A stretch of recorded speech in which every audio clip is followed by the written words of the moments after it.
Great to see you got a fight, Mike. I know it was a really tough start to the year with everything that happened with the Nick Lentz fight. Um, just bringing yourself back up from that whole experience, what was that like at the beginning of the year? Well, yeah, I mean, I was heartbroken. Obviously, when I found out that I wasn't going to fight Nick Lentz. Nick Lentz was a great fight for me. Mm. He was a decent name, and also, he's a veteran in the UFC.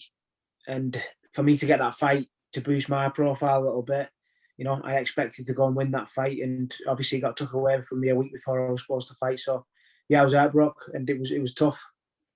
Was it you yourself that got COVID, or was it just a member of your team? Just a member of the team. I didn't really say it was. It's not really first saying exactly it was. It was just a member of the team, really. Yeah. But then obviously times changed and things have worked out brilliantly now because it couldn't have come at a better time when you're having your return fight in front of fans. Lando Vannata, you welcome him into the featherweight division, and Nate Diaz as co-main event as well of a lightweight title fight. It doesn't get any bigger, really, does it?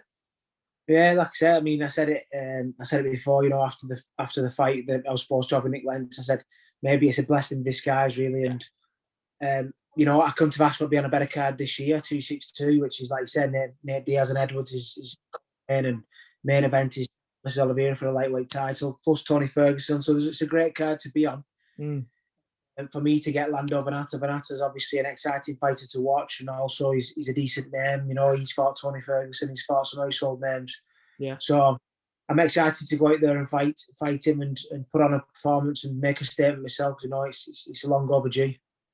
Yeah, and that is something that you're very much welcome, is a big name like that, because like you said, Lando's been in there with the likes of Tony Ferguson. He's had, when he's not won his fights, he's either had fight of the night or some sort of a bonus. He has exchanged wins and losses in recent times, but just in terms of the style that he brings, it's something extremely unique in the sport, isn't it? What do you make of him? It is, yeah. He's got a very wild stand-up style, that I've got to watch out for. But I think the pressure and the wrestling that's definitely going to dictate it in this fight. I mean, is he going to be able to deal with my pressure, especially coming down to featherweight? The pace that I fight at starts from round 1 to round 3. It stays the same pretty much. So is he going to be able to deal with that? And especially when he's coming to featherweight for the first time, he needs to make sure he gets that weight cut bang on and things like that, because later on in them ranges, that's when it takes its toll. But I know my body inside out. I do the weight cut great. So, I'm excited to get there, especially in front of fans in Texas. And, yeah, it's a great fight. You mentioned the wrestling there, and that's something that Lando's highlighted as well in the build-up as one of your biggest strengths. But again, we can't sleep on the power that you have in your hands in the stand-up game. Do you think that's something that maybe is going to be a bit of a rude awakening for him when he feels that power for the first time in the first few minutes of the round? Yeah, I mean, it's always there, isn't it? You know what I mean? Especially when somebody's feared of your takedown so much, it opens up. Make a great striker, an average striker, when they're so scared of your wrestling. So I think that's also something that he's obviously got to watch out for. Yeah. And we've got the best team in the world in my eyes, and we've got some phenomenal strikers, Tom Aspinall and Darren Till and people like that. So I'm not sparing with Tom, but I've done some rounds with Till, and it's. You've got to get in with people like that. You've got the confidence there as well. Yeah, you mentioned Tom there. What do you make of his last fight against Arlovsky? Obviously, it's a similar situation to yourself, that where he just needed a name that's been there and done it at the high level. Obviously Lando and Arlovsky are a bit different in terms of the caliber, but they are both big names in their own right. Just in terms of how he's risen to each occasion he's been put in throughout his career. What do you make of that performance? Tom's doing fantastic, and it's well deserved. I mean, he's worked hard for it. He's been doing it since he was a young kid. He started jiu-jitsu, and he's been working hard with his dad, and he's working hard with Colin Aaron and Team Cabon. So he's fully deserved the hype that he's getting right now. And I think he's going to do. This is only the start for him. So he's only going to go on and do great things. So and the performance against Arlovsky was great. I love his double leg. Obviously. Yeah. In background, his double leg was bang on, and he slipped talking so quick. So the performance was phenomenal. We've touched upon the quality of the fighters around you on this 262 card. Does that when you're surrounded by the guys who've been at the top of the sport, does that sort of motivate you to, you know what, I'm going to go and outshine these guys, and I'm going to go and get a performance of the night bonus or some sort of way of getting that spotlight on you, using all the eyes that are going to be on this pay-per-view card to put it on you? Of course, I mean, being around people like that is and wanting to, yeah, it drives me more to take the shine on the night, and come great performance and make a statement. But I'm always around people like that. Obviously, like I said, Darren and Tom, and obviously, with amount of UFC fighters that's come through Team Cabon, I won't shy away from being around people like that. I respect them, but also I know I can be on the same level as them as well, because I'm around people like that all the time. So, like I said, Darren's a superstar. Tom's on his way to being one. And, we've been around, so there's so many UFC fighters that's come through Team Carbon as well that I've looked up to. So, I've been living this sport and living this life for a long time now. And you're on your way to becoming one as well, Mike. Like, there's a perfect scenario for you here. All being well, and you do get the result that you're looking for. Would you personally like to be featured on more of these pay-per-view cards? Because what we've seen throughout the last year is that the international fighters have been put on the fight night cards in Abu Dhabi, haven't they? But this is a real great opportunity, and the pay-per-view opportunities going forward would be brilliant, wouldn't it? It is, yeah. I mean, there's obviously a lot more eyes, watching with just the names that's on it alone, with being a UFC 262, so that's the kind of exposure I need, especially now. I need to make up for lost time. I've had a few setbacks here and there from starting from my debut, in 2019. So, I need any kind of exposure I can get, and the higher profile the fight or higher rank the fight, the better for me right now as well. So, yeah, it's a big opportunity to be on 262, especially with fans. 17,000 fans. It sold out in minutes apparently. Yeah. I'm not very many people from UK going, but it's still going to be televised, and there's going to be a lot of people watching, supporting me back home. So, what, in terms of your preparation this time? Obviously, our situation in the UK, it's just started to ease a little bit now. Does that make any difference in terms of you possibly being able to bring in sparring partners from further afield, or is it just the same sorts of camps you've had in the past year in terms of this one? It's same really, because the professionals or the elite athletes are allowed to train over here, obviously. Yeah. And you've got a great team. Where, like I said, Colin makes sure if you're not fighting, you're in for each other. And that's the way teams always worked, So I'm fighting, and there's always lads in there ready to support and fight and train and spar and wrestle with me. So there's nothing really much I've had to change. I've had a few lads from the national team wrestling.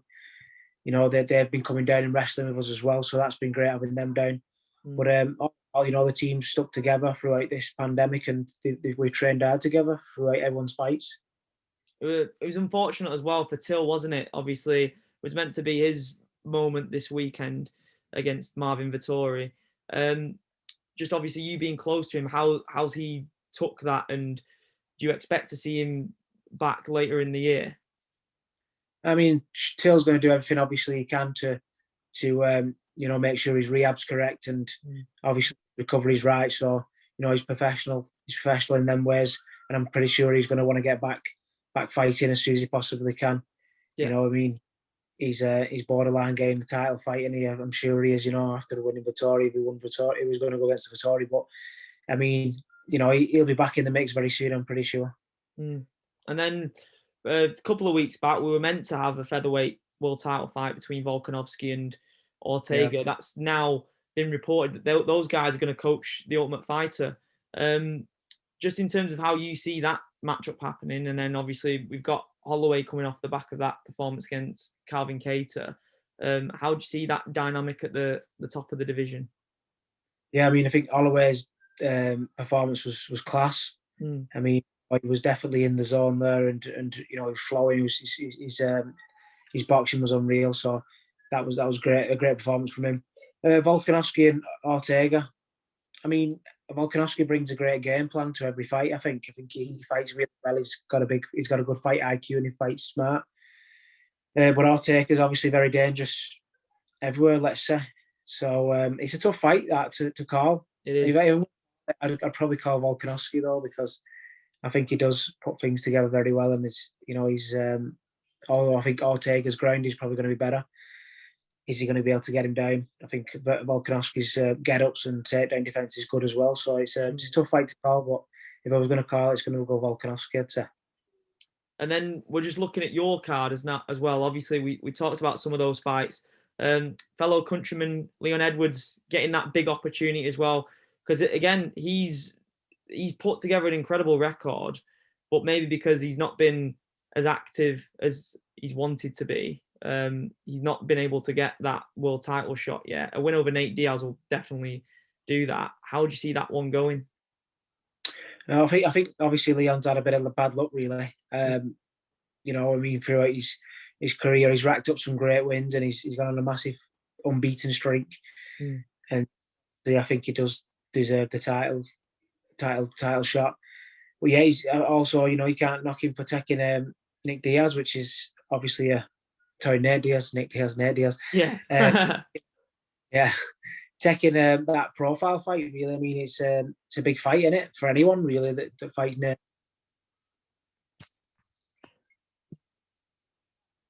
Sorry, mate. Cut off. It's all right. Don't worry about it. Yeah, so it's a big profile fight for Leon, and I'm looking forward to seeing it. Yeah, and then we've got that vacant world title fight as well, main event. A lot of guys maybe questioning whether Chandler deserves that opportunity after such a quick performance in his debut against Dan Hooker, but proven world title level at Bellator, definitely. What do you make about him getting that shot and then him against Oliveira as well? Yeah, I mean, I think it is obviously for a lot of the lightweight division. I think it's a bit harsh, really, that he just stepped up and beat Hooker, and then he's now now going for the title. I think they should. I've not really looked at the division properly, but probably I'd reckon there should be other people in front of him, because there's people that's fought in the division for years. Yeah, and probably deserve that opportunity before he does. I mean, obviously that's all, but that's a different organisation and a different level, I'd say, to the UFC. But he's got it, and let's be honest, if anyone was in that position, I think they'd take it. Oh, so 100%.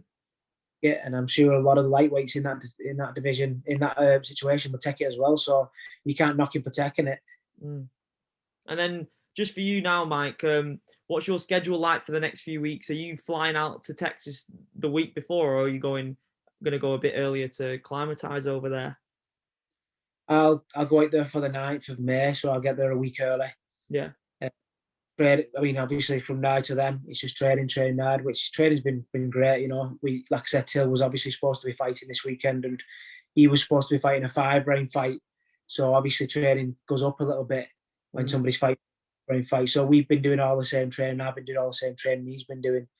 So I'm prepared for 5 rounds if we have to, So yeah, I'm fully prepared, and I've got a few more weeks left, and I'll be 100% ready to fight on the night. Just get me to that fight, and I'll take care of business. I just want to get to that fight first. Good man. The one thing as well that I was curious about, the co-main event is the first ever non-title 5-rounder. Do you see that maybe becoming a bit more of a trend now? Because they can't just do it for that, just saying, oh, Nate Diaz will bring you back if it's a 5-rounder. I like that idea of having those high-profile non-title co-main events as a 5-rounder as well. Yeah, I don't know why it's happened. I don't know why it's 5-round. I don't know who wanted it or whatever. But I mean, I don't mind it. I mean, I'd always be ready to do 5 rounds, and it's more to watch. And it could be the difference between winning and losing a fight. The fitter guy, or seems like Nate, for example, seems to go better as the rounds go ahead. So maybe it goes in Nate's favour a little bit more that it's 5 rounds rather than 3. So it's an interesting one, that. Yeah. And then just finally as well, did you see Demetrius Johnson's fight last night? Do you know what happened with that? I didn't see the fight. I've just seen the clips. Yeah. He got TKO, got knocked out. Yeah. But obviously the knee is actually legal. It's legal in ONE FC. So and it was a nice. I thought it was a nice knee. I mean, it's a good finish.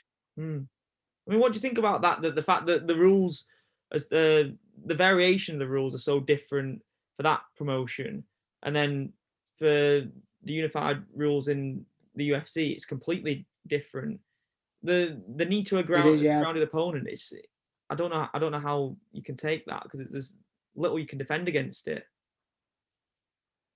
No, I mean, obviously it can. I reckon it could totally change your game. Do you know what I mean? If you're getting up off a takedown or whatever, you've got to be expecting a knee while you're still on your knees.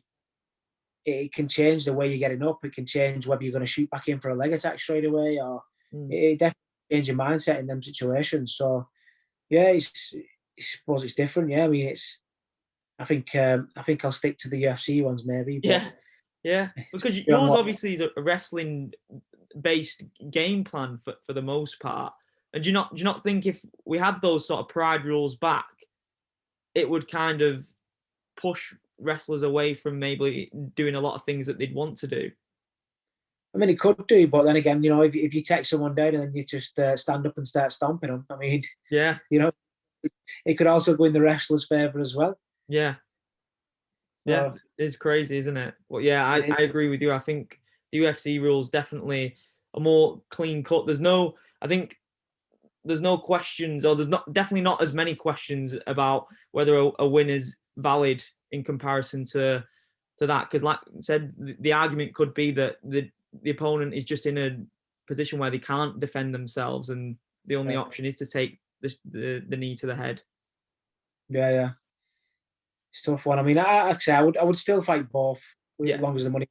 But I mean, I do find the UFC, obviously, some kids watch UFC, don't they? Do you know what I mean? And I suppose if you see someone getting stomped or need to the head on the ground and all that type of stuff, it's a little bit different, But I mean, maybe kids would love it. I don't know, but it's different to watch, I suppose. 100%. Well, I just thought I'd ask your opinion about that, because I didn't really know that he was fighting until I saw it this morning. But after the Piotr Jan thing, it's complete contrast, isn't it? How it can go from a DQ in the UFC to that. It's just Yeah, because if that was in ONE FC, it could have been a win for Petr Yan. Yeah, exactly. Yeah, but Mike, I really appreciate your time, man. I always appreciate the time you give me into the build up of these fights, and then hopefully when things start to open up, we can do some filming in person when everything's all good again. Yeah, that'd be great, mate. No worries. Good man. Right. Well, I'll let you enjoy the rest of your night anyway, and wish you the best of luck in May. Thanks for having me on, mate. I appreciate speaking to you. Thank you. Perfect. Thanks a lot, mate. See you in a bit.